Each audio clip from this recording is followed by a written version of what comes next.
आज हम लोग भक्त मधुकर शाह की और उनकी रानी की कथा लेंगे, गणेश देव की।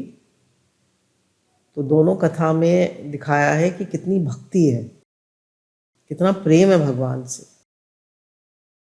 तो संसार तो देखिए परिवर्तनशील है, कभी कुछ है, कभी कुछ है, कभी सुख है, कभी दुख है, कभी अनुकूलता है, कभी प्रतिकूलता है। संसार में तो कुछ ना कुछ लगा ही रहता है। पर भगवान जो है वो स्थिर तत्व है, और मनुष्य जन्म का लक्ष्य भी है भगवान को प्राप्त करना। यही लक्ष्य है मनुष्य का।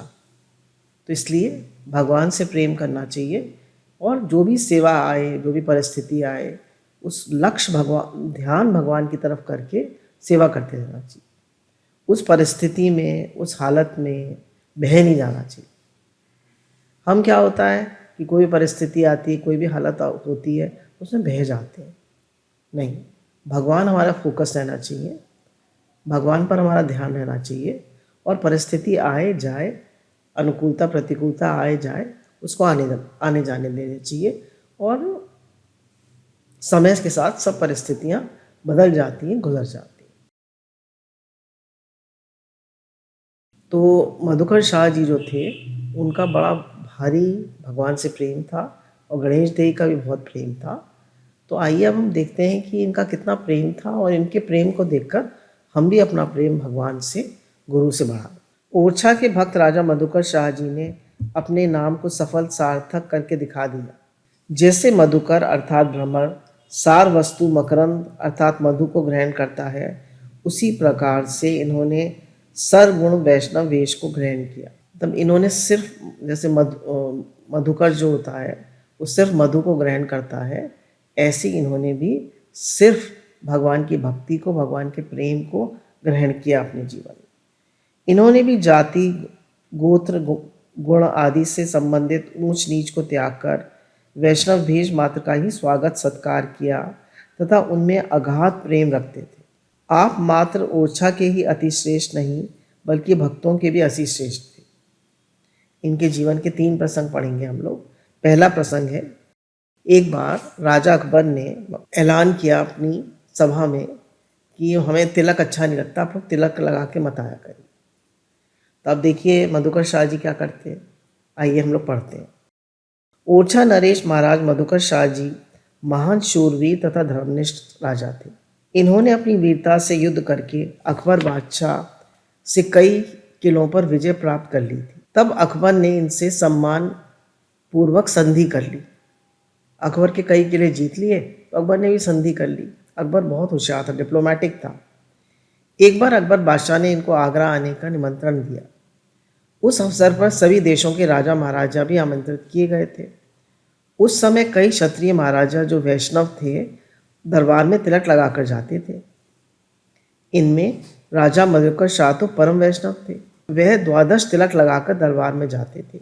एक दिन अकबर बादशाह ने कहा, कल से हमारे दरबार में कोई भी राजा तिलक लगाकर ना आए, तिलक हमें अच्छा नहीं लगता। और अगर कोई राजा तिलक लगा के आया तो उसके मस्तक गर्म लोहे की सलाख से दाग दिया जाए।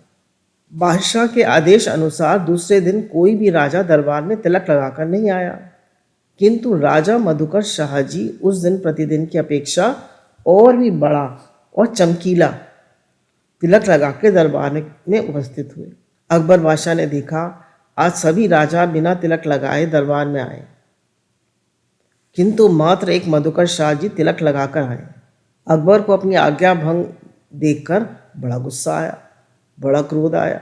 उसने कड़क कर कहा, मधुकर शाह, आप मुझको जानते नहीं कि मैं कौन हूं? मैंने आपको मना किया था कि आप तिलक लगाकर ना आए, फिर आप तिलक लगाकर क्यों आए? तुमने मेरा हुक्म तोड़ा है, इसलिए तुम बागी हो। अब तुमको इसका दंड अवश्य भोगना पड़ेगा। ये सुनकर राजा मधुकर शाह जी ने अत्यंत निर्भीकता पूर्वक बादशाह को उत्तर दिया, मैं जानता हूँ आप बादशाह हैं, कल आपका हुक्म भी मैंने सुना था, लेकिन आपकी बादशाही से बढ़कर भी मैं अपने इष्ट देव परमात्मा की बादशाही को बड़ा मानता हूँ, और उन्हीं परमात्मा के श्री चरण चिन्ह स्वरूप ये तिलक लगाता हूँ, जो कि मेरे गुरुदेव श्री राम व्यास जी की आज्ञा से मैं लगाता। आपकी आज्ञा से भी बढ़कर मैं अपने गुरु की आज्ञा को मानता हूँ। धर्म मुझे प्राणों से 50 गुना प्यारा है। धर्म ही लोक परलोक का सहारा है। धर्म दिव्य दीप है, मुक्ति की भी राह का। धर्म से नहीं बड़ा हुक्म बादशाह का, जीते जी कदापि धर्म से न मुख मोड़ूंगा। डर से किसी के धर्म को न छोड़ूंगा। राजा मधुकर शाह ने निर्भीकता पूर्वक ललकारा, आए देखूं कौन मेरे मस्तक को दागता है। आओ देखता हूं, मैं आज उसे दिखा दूंगा कि आज भगवान श्री राम के वंशी क्षत्रियों में क्या ताकत है। इस वीर वाणी को सुनकर क्षत्रियों का खून खौलने लगा और सभी में हिंदू धर्म का जोश जागृत हो उठा। जय श्री राम। और अकबर के दरबार में धन्य धन्य की आवाज आने लगी। अगर अकबर बादशाह बड़ा विद्वान था। जब उसने देखा कि सभी क्षत्रिय राजा भड़क उठे हैं और यदि वे सभी बागी हो गए तो मेरी बादशाहत नष्ट करने पर तुल जाएंगे, क्योंकि मैंने तिलक न लगाने की बात कहकर सभी के दिलों को ठेस पहुंचाई। अतः लज्जित होकर बादशाह अपनी चाल बदलते हुए वाह वाह कहने लगा। सन्नाटा सभा का तोड़ गूंज उठा, वाह वाह। बोला बादशाह, वाह मधुकर शाह वाह। आपने ही नित्य नियम अपना निभाया, जान पर खेल आज तिलक लगाया। मुझको नहीं है चिर तिलक लगाने से, मैंने परीक्षा ली थी हुक्म के बहाने से। देखिए कितना डिप्लोमैट था राजा अकबर। तिलक विहीन सभी राजा महाराजा हैं, निकले टिकैत सच्चे एक आप आज हैं। टिकैत मतलब टीका लगाने वाले। बलिहारी आप की अनोखी आन बान पर खुश हो गया मैं सच्चाई और शान पर। मन में जरा भी मेरे नहीं छल छंद है, सच कहता हूँ मुझे तिलक पसंद है। आपके ही नाम लगाया अब जाएगा, मधुकर शाह का ये टीका कहलाएगा। देखिए कितने जो भी बड़े राजा होते हैं लोग कितने डिप्लोमैट होते हैं, बात बदल गई।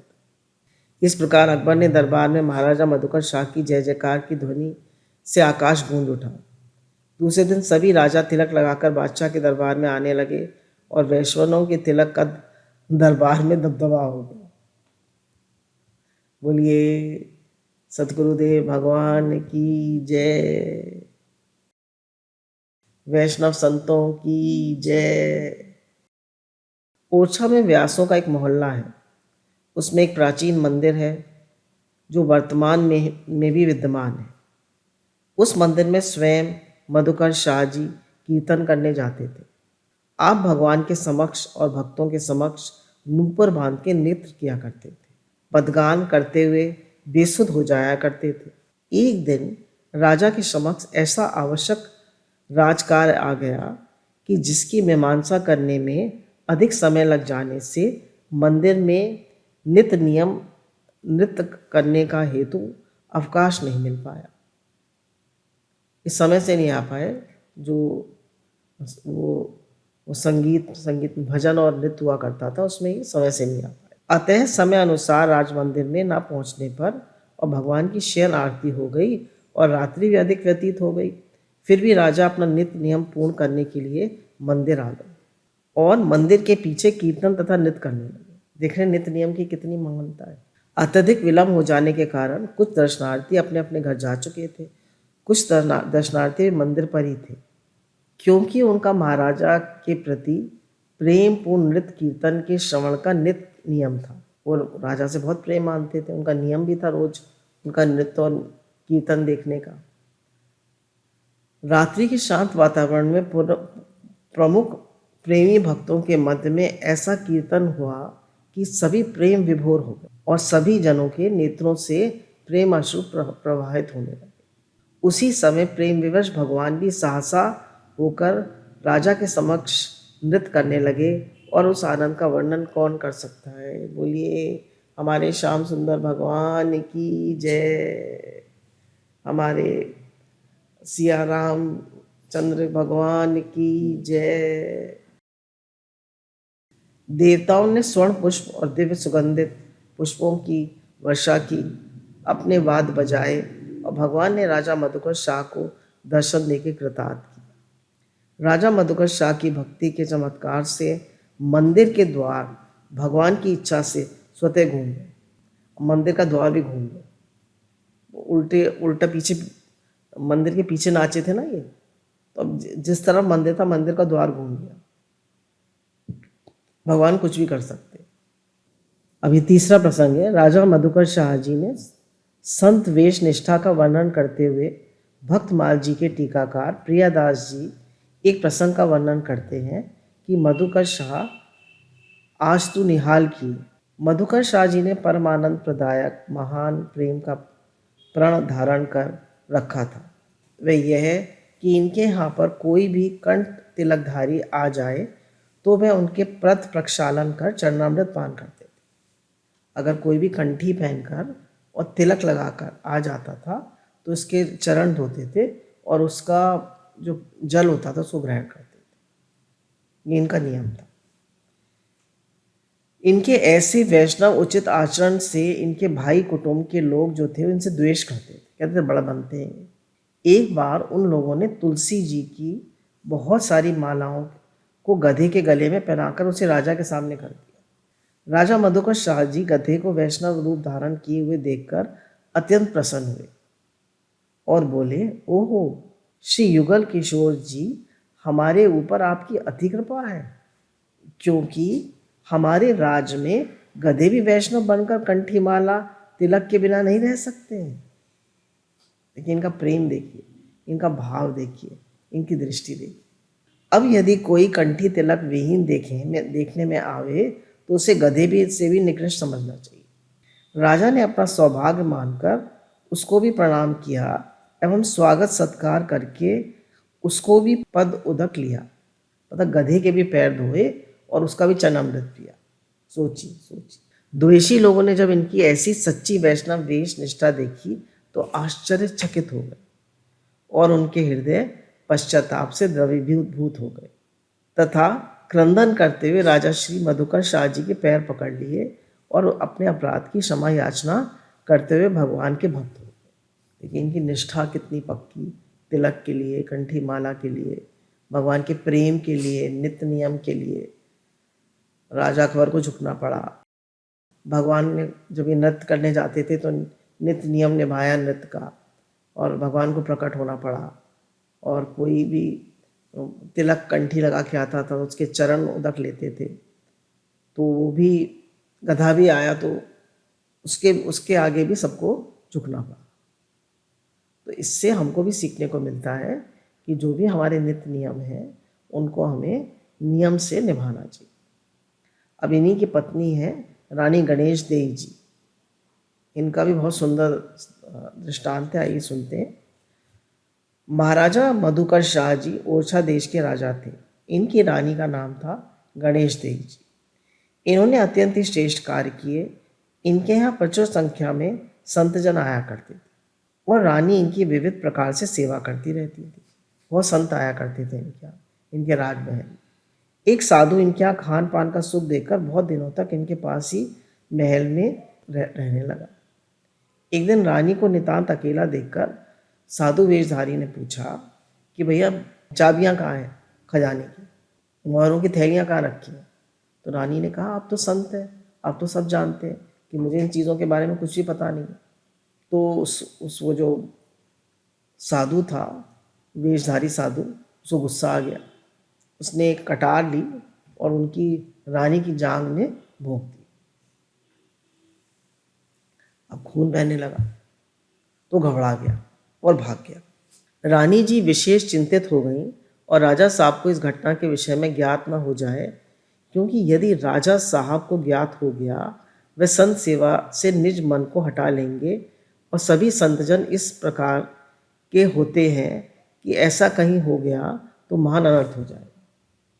अब रानी ने कि भाई उस आदमी ने मुझे कटार भोंक दी नहीं बताया, और उन्होंने कहा कि राजा के मन में ये बात बैठ जाएगी कि सारे संत बदमाश होते हैं तो संतों का आना बंद हो जाएगा। तो रानी ने राजा को बताया ही नहीं कि ऐसे ही वो जो है वो साधु वेश में संत आए थे, वो मेरे कटार मार गए। अब रानी सोचने लगी, एक तो हम संत सेवा रूपी महान पुण्य से वंचित हो जाएंगे, दूसरा ये भी कि संत जनों में निष्ठा भाव न रखने से महा अपराध के भागी होंगे। जिसका कोई प्रायश्चित भी नहीं है। उस अपराध से भगवान भी क्षमा नहीं करते हैं। भक्त अपराध हो जाए तो भगवान भी क्षमा नहीं करते। अतः रानी श्री गणेश देव जी अपनी जांग के घाव को बांधकर पौड़ रही। रानी जी ने किसी से भी इस घटना के बारे में नहीं बताया। जब राजा मधुकर शाह जी इनके निकट आए तो इन्होंने कहा कि मेरे निकट न आइए, इस समय मुझे मासिक धर्म हो रहा है। 3 दिन व्यतीत होने पर भी रानी जी का शैया पर सोए हुए देखकर राजा समझ गए कि इन्हें अन्य कोई नवीन कष्ट हो गया है, परंतु उस पीड़ा को ये बता नहीं रही। अतः समीप जाकर राजा बोले, हे प्रवीणे, तुम्हें मुझे अपनी व्यथा का रहस्य यथार्थ में बताइए। तब भी रानी जी ने इस घटना के प्रसंग को 2-4 बार कहने पर भी घुमा दी, बात घुमा दी पर नहीं बताई। राजा ने रानी जी से बारंबार व्यथा को जागृत करने का आग्रह किया। तब रानी जी ने कहा कि मैं बता तो दूं, किंतु आप सुनकर संतों के प्रति, महात्माओं के प्रति अपनी श्रद्धा को कम मत करिएगा, उनको महल में आने दीजिएगा तो मैं बताऊंगा। क्योंकि संसारिक कार्य के करने में विभिन्न कष्ट सहन करने पड़ते हैं। यदि पारमार्थिक कार्य में कुछ पीड़ा को प्राप्त हो जाए तो उससे मन खिन्न नहीं होना चाहिए। बोले जब हम संसारिक कार्य करते हैं तो उसमें भी तो बहुत विघ्न आते हैं। बच्चों को पालते हैं, कभी बीमार होते हैं, कभी बुखार आता है, उनकी पढ़ाई लिखाई में कितने कष्ट आते हैं, बिजनेस करने में कितने कष्ट आते हैं, हमारा मन कहाँ खिन्न होता है। बोले भगवान के उसमें सेवा में, संतों की सेवा में कोई विघ्न आ गया तो उसमें मन खिन्न नहीं करना है। तो मैं आपको बताऊंगी बात। इसके पश्चात रानी श्री गणेश देवी ने समस्त वृत्तांत राजा को बता दिया। राजा मधुकर शाह जी रानी की संतों के प्रति अपार निष्ठा को प्रतीत कर अति प्रभावित हुए, बहुत खुश हो गए राजा। और उन्होंने पति पत्नी के भाव की मर्यादा का परित्याग कर भक्ति का भाव विचार कर निज रानी श्री गणेश देवी जी की परिक्रमा की और पृथ्वी पर लेटकर रानी जी को साष्टांग दंडवत प्रणाम किया। बोलिए भक्तवत्सल भगवान की जय, भक्तों की जय। ओरछा नरेश श्री मधुकर शाह जी श्री कृष्ण जी के अनन्य भक्त थे, कृष्ण जी के, और श्री गणेश देवी जी राम जी की अनन्य उपासिका थी। एक बार श्रावण मास में झूलन उत्सव के अवसर पर श्री मधुकर शाह जी तो वृंदावन के लिए आए और रानी गणेश देवी जी ने श्री अयोध्या जी की यात्रा के लिए प्रस्थान किया। रानी गई अयोध्या और राजा गए वृंदावन। श्री वृंदावन में झूलन उत्सव समाप्त होने पर मधुकर शाह जी तो ओरछा वापस आ गए, किंतु रानी जो है गणेश देवी जी अयोध्या वापस नहीं आई। महाराज जी मधुकर शाह जी ने 2-4 बार रानी गणेश देवी को पत्र लिखे। तब मोबाइल फ़ोन तो होते नहीं थे कि फ़ोन खटका दिया, व्हाट्सएप पे मैसेज भेज दिया, दिन में 10 बार कह दिया आओ आओ आओ, कुछ नहीं होता था। पत्र व्यवहार होता था, पत्र लिखे 2-4 बार। परंतु रानी गणेश देवी जी का अयोध्या में इस प्रकार मन मगन हुआ कि उनका ओरछा आने का मन ही नहीं करता। अंत में राजा ने खिन्न भाव से पत्र लिखा कि बार बार बुलाने पर भी नहीं आती तो मुझे ऐसा लगता है तुम अपने खसम को साथ लेकर वापस आओ, कि तुम भगवान को साथ लेकर ही वापस आओ। राजा की ये बात गणेश देवी को चुभ गई। रानी श्री गणेश देवी जी ने राजा को पत्र लिखा कि अब तो मैं सत्यता से ही श्री राम जी को ओरछा लेकर ही लौटूंगी, अन्यथा मैं निज देह का यहीं पर ही परित्याग कर दूंगी। हे नाथ, देखिए जिद हो तो इस प्रकार की हो। इसके पश्चात रानी श्री गणेश देवी ने निज मन में विचार किया कि राजा ने मेरे श्री प्रभु जी के प्रति प्रेम का उपहास करा है। अरे हमारे तुल्य तो हमारे भगवान श्री राम जी की न जाने कितनी दासियां हैं। देखिए अपने को दासी मान रही हैं रानी होते हुए, हमारे जैसे तो पता नहीं कितनी रानी दासियां हैं भगवान की। यदि सभी के साथ प्रभु जी अयोध्या का सुख त्याग कर दासियों के संग कहाँ कहाँ जाएंगे, फिर तो धाम से जाने का हठ ही कौन करेगा। कहा गया है कि जो सेवक साहिब ही संकोची, जो साहिब का सेवक होता है वो संकोची होता है, संकोच से बात करता है, उसके अंदर संकोच होता है। निज हित चहे तसु मत पोची, क्योंकि मैं निज वचनबद्धता के अनुसार श्री राम जी को अपने साथ के बिना लिए ओछा में प्रवेश नहीं कर सकती, क्योंकि तब तो राजा मेरे तथा प्रभु के राम जी की ओर भी अधिक उपहास करेंगे। फिर राजा मेरा मजाक बनाएंगे कि वाह तुम्हारी भक्ति ऐसी थी, भगवान तुम्हारे साथ आए भी नहीं। ये सब विचार करके प्रभु के प्रेम में रानी अत्यंत ही विकल हो गई। इनको प्रभु जी का प्रेम व्याप गया। जब विरह अहृद हो गया तो रानी जी ने निज तन त्याग करने का संकल्प कर सरयू में कूद पड़ी। जब प्रेम बहुत ज़्यादा इनको मतलब विरह विरह हो गया इनको, तो भगवान तो चल नहीं रहे मेरे साथ, तो ये सरयू जी में कूद पड़े। परंतु ये क्या, अगाध जल राशि में कूदते ही भगवान श्री रामचंद्र ने रानी गणेश देवी को गोद में उठा लिया और रानी जी को श्री सरयू जी के प्रवाह से बाहर निकाल लिया। बोलिए सियावर रामचंद्र भगवान की जय। तुम चिंतित ना हो, मैं तुम्हारे साथ सहर्ष ओरछा चलने के लिए तैयार हूँ। हे नाम। श्री प्रभु राम जी का दर्शन कर एवं कृपा में वचन श्रवण कर रानी जी परम आनंद सिंधु में निमग्न हो गई। रानी गणेश देवी जी उस दिन अयोध्या में वृहद उत्सव मनाया और तत्कालीन महाराज को पत्र द्वारा सूचित किया कि अब मैं प्रभु राम जी को साथ लेकर आ रही हूँ, आप प्रभु जी के स्वागत की तैयारी करें। ऐसा प्रेम देखा आपने। पत्र को पढ़ते ही राजा को अपार सुख हुआ और भगवान श्री राम जी के स्वरूप अनुरूप विशाल मंदिर तैयार कराने का आदेश दे दिया और स्वयं श्री राम जी के स्वागतार्थ लाव लश्कार सहित श्री अयोध्या जी के लिए आए। शुभ मुहूर्त में अयोध्या जी से प्रस्थान की तैयारी की। राजा एवं रानी जी का यह नियम था कि यह एकमात्र पुण्य नक्षत्र में ही चलते थे, इसके पश्चात विश्राम करते थे। जब पुण्य नक्षत्र होता तभी चलते, फिर नहीं तो विश्राम करते। राजा रानी दोनों राजा राम को लेकर आ गए। इस प्रकार से विविध उत्सव सुख समारोह पूर्वक मनाते हुए पुण्य नक्षत्र से यात्रा करते हुए भगवान श्री राम जी का आगमन हुआ। यहाँ प्रभु जी के आगमन पर विशेष उत्सव मनाया गया। संयोग की बात ये रही कि मार्ग में इतना समय व्यतीत होने पर भी ओरछा में मंदिर निर्माण में शिखर का ही निर्माण कार्य होना रह गया था। इतना समय लग गया आने में, फिर भी मंदिर के शिखर का निर्माण नहीं हो पाया। अतः श्री राम जी को रानी जी के महल में विराजमान कराया गया। अब भगवान नहीं चाहते थे मंदिर बने। भगवान के दर्शनार्थियों का जन समूह उमड़ पड़ा। समस्त जनों ने श्री राम जी का दिव्य दर्शन कर निज जन्म को धन्य अति धन्य माना। वो जब गुरु बताते हैं कि सबके अंदर भगवान है, हम सब भगवान के बच्चे हैं, तो हम सब भगवान का ही रूप है, कोई भगवान से अलग नहीं। भगवान श्री राम जी का प्रथम श्री विग्रह खड़े रूप में था। अतः महारानी जी गणेश जी खड़े खड़े श्री भगवान जी की सेवा पूजा करती थी। समस्त सेवा पूजा का कार्य निज हाथों से करने के कारण रानी जी को लगभग 4-5 घंटे खड़े ही रहना पड़ता था। रानी जी का सुकुमार तन इतना श्रम करने के लिए सक्षम नहीं था। अतः एक दिन कर्णावर्णालय भगवान ने रानी जी से कहा कि आज मेरे पैरों में विशेष पीड़ा हो रही है। रानी जी ने विकल होकर श्री राम जी से पूछा कि प्रभु क्या कारण है। भगवान ने कहा कि मेरे पैरों में दर्द हो रहा है।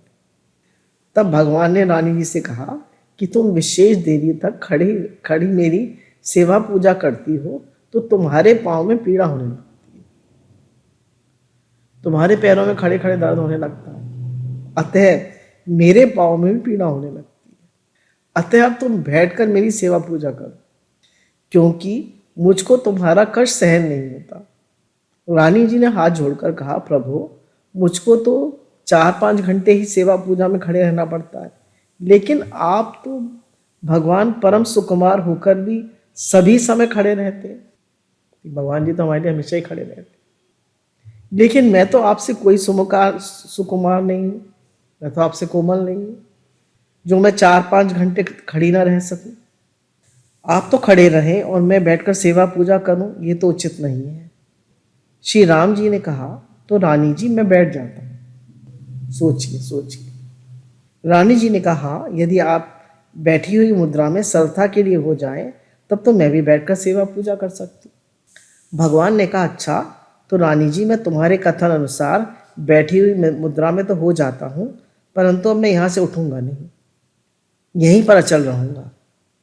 भगवान की अनुकूलता रानी जी ने सहर्ष स्वीकार कर ली। फिर तो रानी जी के देखते देखते श्री राम जी वीर आसन मुद्रा में ही वहीं बैठ गए। बोलिए सियावर रामचंद्र भगवान की जय। भगवान अपने भक्त के लिए कुछ भी कर सकते, कुछ भी कर सकते। खड़े से बैठ गए, बताइए अब ये चेतन है या जड़ है? जो दर्शनार्थी प्रथम में भगवान के खड़ी मुद्रा के दर्शन कर गए थे, वे भक्तजन आज भगवान को बैठी मुद्रा में देखकर अत्यंत ही अचंभित हुए। उन दर्शनार्थियों को अब ये पूर्ण विश्वास हो गया कि भगवान मूर्ति नहीं, ये तो साक्षात स्वरूप ही है। हमारे लड्डू गोपाल जी, हमारे श्याम सुंदर भगवान जी साक्षात हैं। जाकी रही भावना जैसी, प्रभु मूरत देखी थी तैसी। भला किसी ने कभी खड़ी हुई प्रतिमा को बैठते हुए देखा है? इस लीला से भगवान ने लोगों का भी संदेह समाप्त कर दिया, जो कि इस बात पर अविश्वास करते थे कि रानी जी को श्री राजा राम जी की साक्षात ही मिले। जब मंदिर के तैयार होने पर राजा ने भगवान श्री राम जी को मंदिर में विराजमान करवाने का प्रस्ताव रानी जी के समक्ष रखा, तो रानी जी ने श्री राजा राम को अविचलता की बात बताई। तब राजा ने मधुकर शाह जी ने भगवान श्री राम जी पर प्रेम युक्त व्यंग किया कि मैं इनको घर घुसल्ला ही बनकर रहना था, तो मंदिर का निर्माण क्यों कराया। रानी जी ने ये बात भगवान श्री राम जी को सुनाई, तो भगवान ने कहा, मैं तो आपके प्रेमवश यहाँ आया था, मुझे तो आपकी सेवा प्रिय है। राजा कुछ भी कहते रहे, मैं तो महल में ही रहूं। तुम उनसे कह दो वे मंदिर में अंश श्री विग्रह को पधरा दो। तब राजा ने उस नव निर्मित मंदिर में श्री चतुर्भुज भगवान का दर्शन एवं महल में भगवान श्री राम जी का दर्शन होता है। आज भी ओरछा के महल में भगवान श्री राम जी बैठे हुए हैं और मंदिर में उनका चतुर्भुज रूप है। भगवान जी राम जी के आगमन प्रभाव से ओरछा भी तीर्थ बन गया। बोलिए सियावर रामचंद्र भगवान की जय, हमारे श्याम सुंदर भगवान की जय, सदगुरुदेव भगवान की जय। जय जय श्री राधे श्याम। मुझे सब कुछ तो मिल गया है तुझे चाहने के बाद। देखिए संसार में तो कुछ नहीं मिलता है। मनुष्य कितना भी पैसा कमा ले, कितना भी बड़ा घर बना ले, कितनी भी गाड़ी खरीद ले, कितनी भी नाम शोहरत हो जाए, एक दिन सब छूट जाती है। पर भगवान हमेशा साथ रहते हैं और साथ चलते हैं।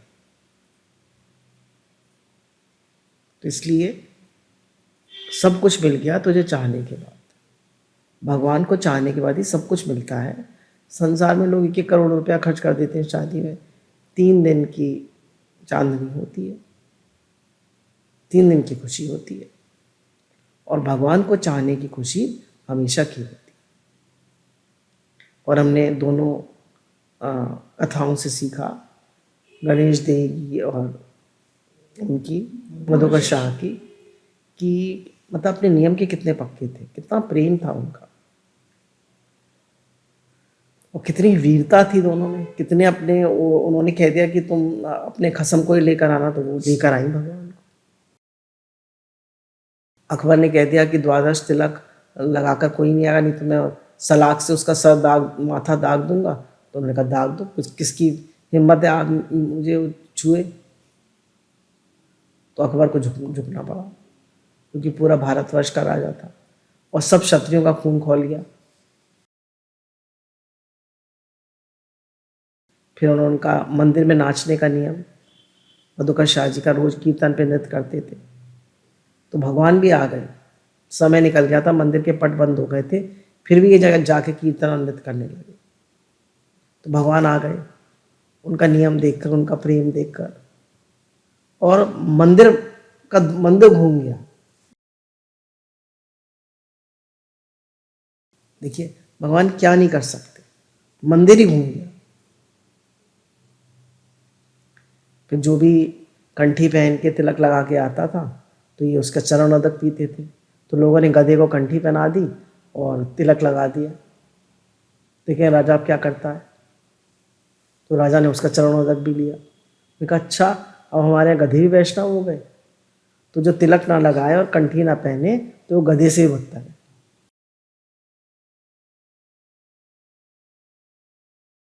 इतनी इनकी नियम निष्ठा थी। और रानी गणेश दी की संतों के प्रति कितना प्रेम कि उन्होंने कटार मतलब मार दी पैर में, तो ये कह देती हैं अरे सब संत बदमाश होते हैं, कोई संत नहीं आएगा। तो राजा से भी छुपा लिया कि राजा की संतों के प्रति निष्ठा कम ना हो जाए।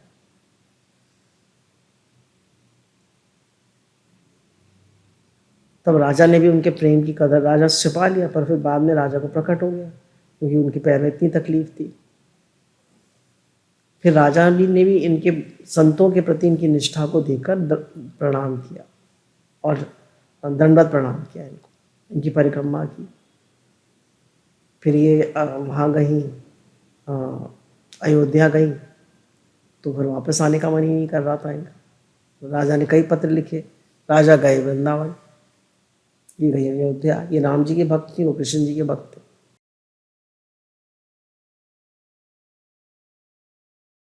तो फिर जब ये नहीं आई तो उन्होंने कहा तुम अपने खसम को साथ में लेकर आना। तो ये पीछे पड़ गई भगवान से, सरयू में कूद पड़ी। तो भगवान ने इन्हें गोदी में उठा लिया कि मैं तुम्हारे साथ चलूँगा। और भगवान आए साथ में। जब आए तो फिर ये मंदिर में ही सेवा करती थी, सॉरी उनके श्री विग्रह की सेवा करती थी। 3-4 घंटे खड़ी रहती थी। तो एक दिन भगवान बोले मेरे पैरों में बहुत दर्द हो रहा है। तो उन्होंने पूछा कि भाई क्यों हो रहा है भगवान आपके पैरों में दर्द। बोले तुम्हारे पैरों में दर्द होता है ना, तुम 3-4 घंटे खड़ी रहती हो, तो इसलिए मेरे पैरों में भी दर्द हो रहा है। तो बोले भगवान हाँ आप खड़े रहे, मैं बैठ जाऊँ, मैं कैसे कैसे हो सकता है। तो भगवान ने कहा मैं भी बैठ जाता। तो इससे सिद्ध होता है खाली श्री विग्रह नहीं है, ये साक्षात है हमारी भावना की बात है। जिनकी रही भावना जैसी, प्रभु मूरत देखी तिन तैसी। तो सारा संसार भाव का खेल है। तो अपना भाव शुद्ध रखें, भगवत भाव बनाएं और बार बार कहें हे नाथ मैं आपको भूलूं नहीं, हे नाथ मैं आपका हूँ, आप मेरे। बार बार भगवान से प्रार्थना करें और खूब भगवान का खूब अपना भजन करें, खूब भगवान से प्रेम बढ़ाएं। संसार में यही यथार्थ है और कुछ रहने वाला नहीं। बोलिए हमारे श्याम सुंदर भगवान की जय, सद्गुरुदेव भगवान की जय। जय जय श्री राधे श्याम।